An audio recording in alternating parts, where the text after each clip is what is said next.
ജീവിതത്തെ ക്രമപ്പെടുത്തുവാൻ, പ്രചോദിപ്പിക്കുവാൻ മൂല്യങ്ങളെ മുറുകെ പിടിച്ച മഹാത്മാഗാന്ധിയുടെ ജന്മദിനം. തന്റെ ജീവിതത്തിലുടനീളം അദ്ദേഹം മഹത്തായ കൃതികൾ ചെയ്തു. അത് ഈ ആധുനിക യുഗത്തിലെ ജനങ്ങളിൽ ഇന്നും സ്വാധീനം ചെലുത്തുന്നു. അഹിംസയുടെ മാർഗത്തിലൂടെ സഞ്ചരിച്ചുകൊണ്ട് ഗാന്ധിജി നമുക്ക് സ്വാതന്ത്ര്യം നേടിത്തന്നു. അദ്ദേഹത്തോടുള്ള ബഹുമാനാർത്ഥം ഐക്യരാഷ്ട്രസഭ ഇന്നേ ദിവസം അന്താരാഷ്ട്ര അഹിംസാ ദിനമായി ആചരിക്കുകയാണ്. സ്വതന്ത്ര ഭാരതത്തിൽ നാം എല്ലാവരും ഏക സഹോദരങ്ങളെ പോലെ ജീവിക്കണമെന്ന് ഗാന്ധിജി നമ്മെ പഠിപ്പിക്കുന്നു. എൻ്റെ ജീവിതം തന്നെയാണ് എൻ്റെ സന്ദേശം എന്ന ഗാന്ധിജിയുടെ വാക്കുകൾ നമ്മുടെ മനസ്സിൽ മുഴങ്ങട്ടെ. ഈ ഗാന്ധി ജയന്തി ദിനത്തിൽ അദ്ദേഹത്തിന്റെ മഹത് വചനങ്ങളിലൂടെ നമുക്ക് സഞ്ചരിക്കാം.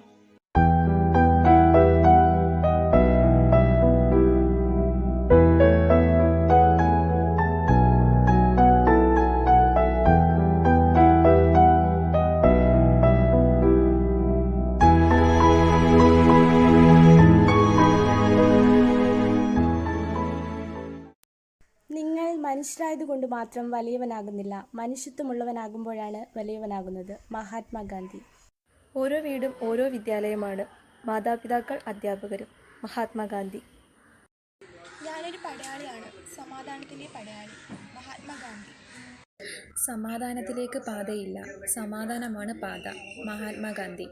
പ്രവർത്തിക്കുക അല്ലെങ്കിൽ മരിക്കുക. മഹാത്മാഗാന്ധി. എൻ്റെ ജീവിതമാണ് എൻ്റെ സന്ദേശം. പാപത്തെ വെറുക്കുക, പാപിയെ സ്നേഹിക്കുക. മഹാത്മാഗാന്ധി.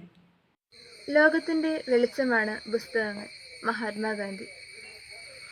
ഇന്ന് ചെയ്യുന്ന പ്രവൃത്തിയെ ആശ്രയിച്ചിരിക്കും നമ്മുടെ ഭാവി. മഹാത്മാഗാന്ധി.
भज प्यारे तू सीता।